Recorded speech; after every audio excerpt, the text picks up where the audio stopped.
여러분, 오늘은 참 조심스러운 이야기를 꺼내려 합니다. 사람을 보는 눈에 관한 이야기입니다. 우리는 평생 수많은 사람을 만나며 살아갑니다. 직장에서, 동네에서, 모임에서 말이죠. 그런데 어떤 사람은 처음엔 참 좋아 보이다가도 시간이 지나면 본색을 드러냅니다. 그래서 우리는 크게 상처받기도 하고 때로는 관계 자체가 무너지기도 하죠. 혹시 여러분도 이런 경험이 있으신가요? 처음엔 정말 좋은 사람인 줄 알았는데 나중에 보니 전혀 다른 모습이었던 경험 말입니다. 오늘 제가 들려드릴 이야기는 바로 그런 사람들에 관한 것입니다. 겉으로는 잘 보이지 않지만 작은 순간에 드러나는 본성의 신호들이 있습니다.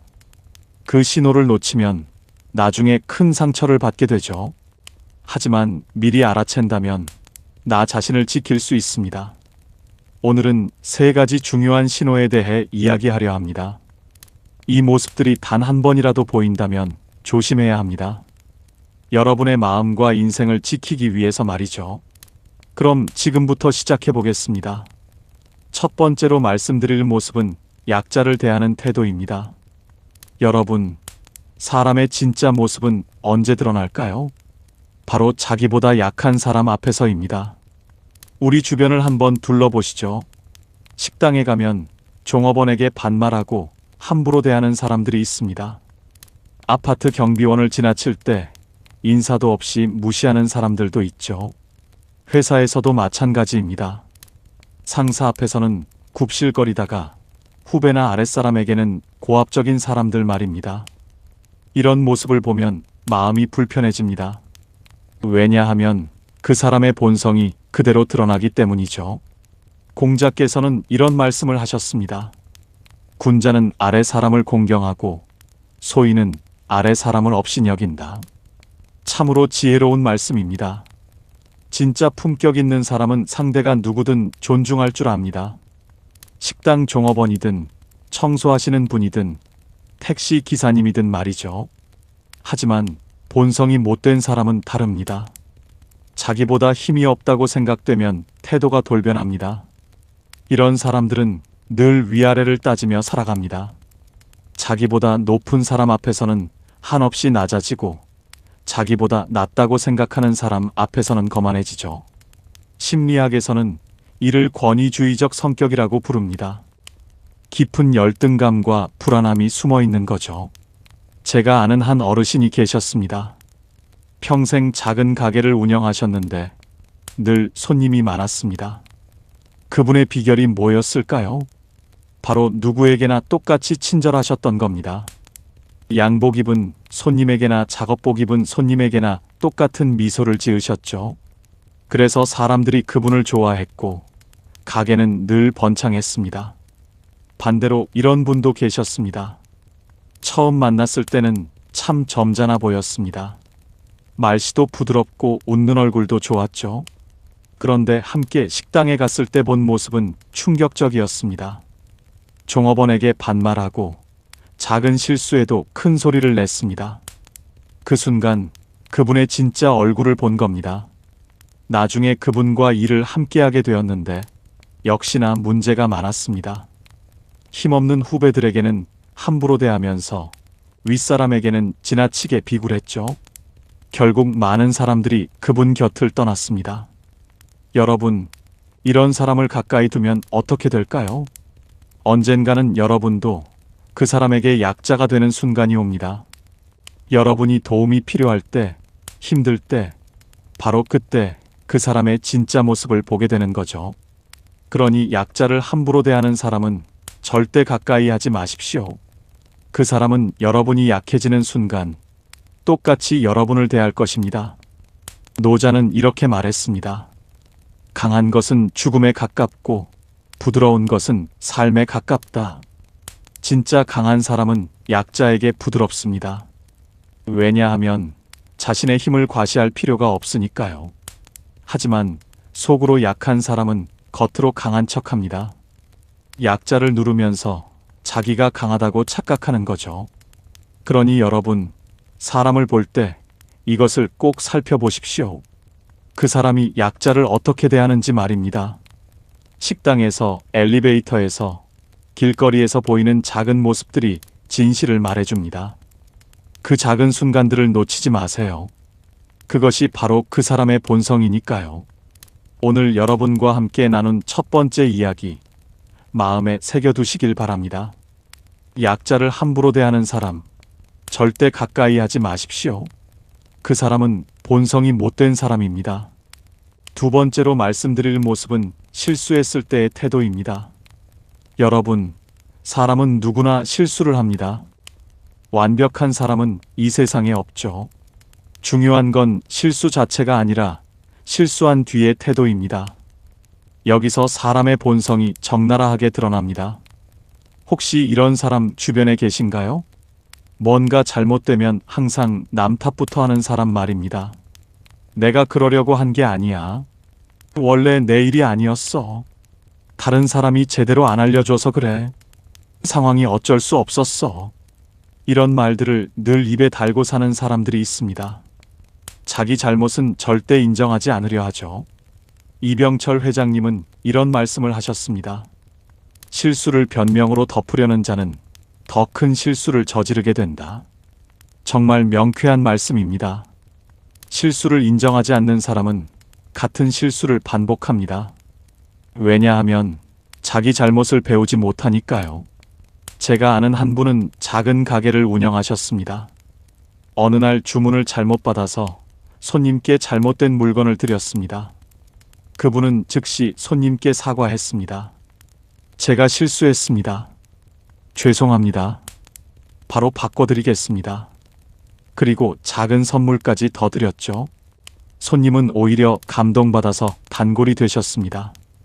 실수를 솔직히 인정하고 바로 고치는 모습에서 진심을 느낀 거죠.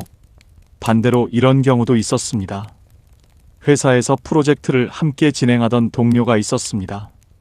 중요한 서류를 제때 준비하지 못해서 일정이 지연되었죠. 그런데 그분은 이렇게 말했습니다. 아, 나한테 미리 알려줬어야지. 내가 어떻게 알아? 책임을 다른 사람에게 돌린 겁니다. 그 일 이후로 아무도 그분과 함께 일하려 하지 않았습니다. 믿을 수 없었으니까요. 심리학에서는 이런 태도를 방어기제라고 합니다. 자기 자존심을 지키기 위해 잘못을 남에게 떠넘기는 거죠. 하지만 이런 태도는 결국 신뢰를 무너뜨립니다. 소크라테스는 이렇게 말했습니다. 잘못을 인정하는 것이 지혜의 시작이다. 참으로 깊은 말씀입니다. 자기 잘못을 인정할 수 있는 사람이야말로 진짜 어른입니다. 그런 사람은 실수에서 배우고 성장합니다. 하지만 핑계부터 대는 사람은 절대 성장하지 못합니다. 여러분, 이런 사람을 가까이 두면 어떻게 될까요? 언젠가는 여러분이 그 사람의 희생양이 됩니다. 뭔가 잘못되면 여러분 탓으로 돌릴 겁니다. 관계에서도 마찬가지입니다. 갈등이 생기면 항상 상대방 탓만 하는 사람이 있습니다. 내가 그렇게 말해서 내가 화난 거야. 내가 먼저 그랬잖아. 자기 잘못은 절대 인정하지 않죠. 이런 사람과는 건강한 관계를 맺을 수 없습니다.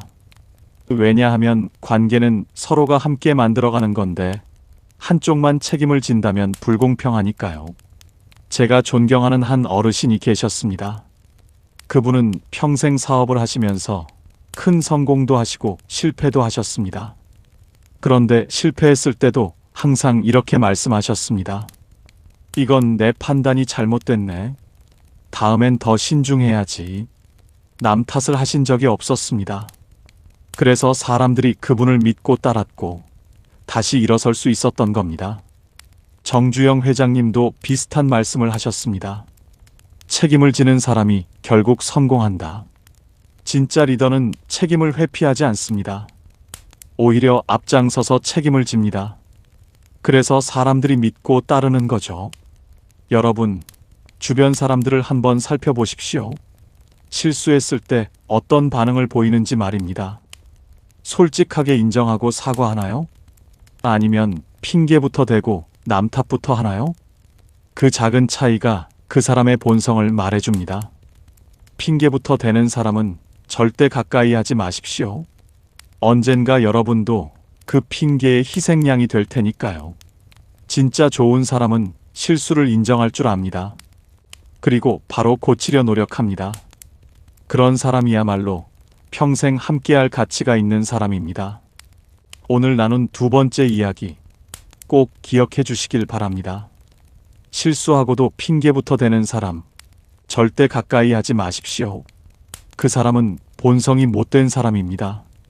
세 번째로 말씀드릴 모습은 화가 났을 때의 태도입니다. 여러분, 사람의 진짜 얼굴은 언제 보입니까? 바로 감정이 격해졌을 때입니다. 평소에는 다들 이성적이고 차분해 보이죠. 하지만 화가 나거나 기분이 나쁠 때, 그때 본성이 튀어나옵니다. 혹시 이런 사람 주변에 계신가요? 작은 일에도 버럭 소리를 지르는 사람 말입니다. 물건을 집어던지거나 문을 쾅 닫거나 욕설을 퍼붓는 사람들이죠. 아, 진짜 짜증나. 도대체 왜 이래? 당신 때문에 내가 이렇게 됐어. 이런 말들을 감정 조절 없이 쏟아내는 사람들이 있습니다. 주변 사람들은 그 폭발적인 분노에 놀라고 상처받습니다. 노자는 이렇게 말했습니다. 강한 자는 자기를 이기는 자요. 약한 자는 자기 감정에 휘둘리는 자다. 참으로 지혜로운 말씀입니다. 진짜 강한 사람은 화가 나도 자기 감정을 다스릴 줄 압니다. 하지만 속이 약한 사람은 감정에 휘둘려 폭발합니다. 그리고 나중에 후회하죠. 제가 아는 한 가정이 있었습니다. 아버지가 화가 나면 집안이 온통 전쟁터가 되었습니다. 소리 지르고 물건 던지고 가족들을 비난했죠. 아이들은 아버지 눈치를 보며 자랐고 집은 편안한 곳이 아니었습니다. 세월이 흘러 아이들이 다 자라자 집을 떠났습니다. 그제야 아버지는 후회했지만 이미 늦었습니다. 감정 조절을 못해서 가족을 잃은 겁니다. 반대로 이런 분도 계셨습니다. 직장에서 정말 억울한 일을 당하신 적이 있었습니다. 누구라도 화가 날 상황이었죠. 하지만 그분은 잠시 심호흡을 하시더니 차분하게 말씀하셨습니다. 제 입장도 한번 들어주시겠습니까? 그리고 조용히 하지만 분명하게 자기 의견을 전하셨습니다. 욕설도 없었고 고함도 없었습니다. 오히려 상대방이 미안해하며 문제를 해결하게 되었죠. 화가 나도 이성을 잃지 않는 모습에서 진짜 품격을 본 겁니다. 이건희 회장님도 비슷한 말씀을 하셨습니다. 감정을 다스리지 못하면 사업도 인생도 다스릴 수 없다. 정말 맞는 말씀입니다. 회사에서도 화를 못 참는 사람은 결국 문제를 일으킵니다. 직원들을 함부로 대하고 동료들과 갈등을 빚고 결국 고립됩니다. 심리학에서는 이를 충동조절 장애라고 합니다. 감정이 올라오면 바로 행동으로 옮기는 거죠. 생각할 시간을 주지 않고요. 이런 사람들은 나중에 항상 후회합니다. 내가 왜 그랬을까? 말을 너무 심하게 했네. 하지만 이미 상대방은 깊은 상처를 받은 뒤입니다. 여러분, 이런 사람을 가까이 두면 어떻게 될까요? 늘 눈치를 보게 됩니다. 오늘 기분은 어떨까? 혹시 화내지는 않을까? 이런 걱정을 하며 사는 건 너무 힘든 일입니다. 관계는 편안해야 하는데 오히려 긴장과 불안의 연속이 되어버리죠. 공자께서는 이렇게 말씀하셨습니다. 군자는 화가 나도 예를 잃지 않고 기쁠 때도 도를 넘지 않는다. 진짜 어른은 감정에 휘둘리지 않습니다. 화가 나도 상대를 존중하는 태도를 잃지 않습니다. 기쁠 때도 분수를 지킵니다. 그런 사람이야말로 함께할 가치가 있는 사람입니다. 제가 존경하는 한 선생님이 계셨습니다. 학생들이 잘못을 해도 절대 소리를 지르신 적이 없었습니다. 대신 조용히 불러서 차분하게 타이르셨죠. 왜 그랬는지 내 이야기를 들어보자. 학생들은 오히려 그분 앞에서 더 반성하게 되었습니다. 화를 내지 않으시는데도 더 깊은 울림이 있었으니까요. 여러분, 주변 사람들을 한번 살펴보십시오. 화가 났을 때 어떤 모습을 보이는지 말입니다. 소리를 지르고 물건을 던지나요? 아니면 심호흡하고 차분하게 말하나요? 그 작은 차이가 그 사람의 본성을 말해줍니다. 화를 조절하지 못하는 사람은 절대 가까이 하지 마십시오. 오늘은 여러분이 괜찮아도 내일은 여러분이 화풀이의 대상이 될 테니까요. 진짜 좋은 사람은 화가 나도 자제할 줄 압니다. 감정을 표현하되 상대를 해치지 않는 방법을 알고 있습니다. 그런 사람이야말로 평생 함께할 수 있는 사람입니다. 오늘 나눈 세 번째 이야기 꼭 기억해 주시길 바랍니다. 화를 조절하지 못하는 사람, 절대 가까이 하지 마십시오. 그 사람은 본성이 못된 사람입니다. 여러분, 오늘 긴 이야기 함께 해주셔서 감사합니다. 우리는 세 가지 중요한 신호에 대해 이야기했습니다. 첫 번째, 약자를 함부로 대하는 사람은 가까이 하지 마십시오. 언젠가 여러분도 그 사람에게 약자가 되는 순간이 옵니다. 두 번째, 실수하고도 핑계부터 대는 사람은 가까이 하지 마십시오. 언젠가 여러분이 그 핑계의 희생양이 될 것입니다. 세 번째, 화를 조절하지 못하는 사람은 가까이 하지 마십시오. 언젠가 여러분이 그 분노의 대상이 될 것입니다. 이 세 가지는 작은 신호처럼 보입니다. 처음엔 대수롭지 않게 넘어갈 수도 있죠. 하지만 시간이 지나면 큰 상처로 돌아옵니다.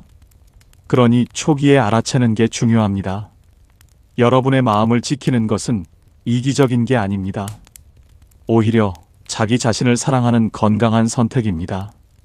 잘못된 사람과 거리를 두는 것은 용기입니다. 그래야 좋은 사람들을 위한 자리가 생기니까요. 정주영 회장님은 이런 말씀을 하셨습니다. 사람을 잘 보는 것이 사업의 절반이다. 인생도 마찬가지입니다. 좋은 사람을 곁에 두는 것이 행복의 절반입니다. 여러분, 오늘 이야기가 마음에 와닿으셨다면 구독과 좋아요 부탁드립니다. 그리고 댓글로 여러분의 경험도 나눠주시면 좋겠습니다. 혹시 이런 사람 때문에 힘드셨던 적 있으신가요? 아니면 이런 신호를 알아채고 관계를 정리하신 경험이 있으신가요? 여러분의 이야기가 다른 분들께도 큰 도움이 될 것입니다. 그리고 이 영상을 주변 분들과도 나눠주세요. 우리가 함께 지혜를 나눌수록 더 많은 분들이 건강한 관계를 맺을 수 있을 테니까요. 마지막으로 한 가지만 더 말씀드리겠습니다. 사람을 볼 때 완벽을 기대하지는 마세요. 누구나 실수하고 누구나 화낼 수 있습니다. 중요한 건 그 빈도와 정도입니다. 가끔 실수하는 건 괜찮습니다. 하지만 늘 그런 모습만 보인다면 그건 본성입니다. 가끔 화내는 건 인간적입니다. 하지만 늘 폭발한다면 그건 문제입니다. 그 차이를 구분하는 지혜가 필요합니다. 여러분, 오늘도 건강하시고 행복하시길 바랍니다. 좋은 사람들과 함께 아름다운 인생 만들어 가시길 바랍니다. 다음에 또 좋은 이야기로 찾아뵙겠습니다. 감사합니다.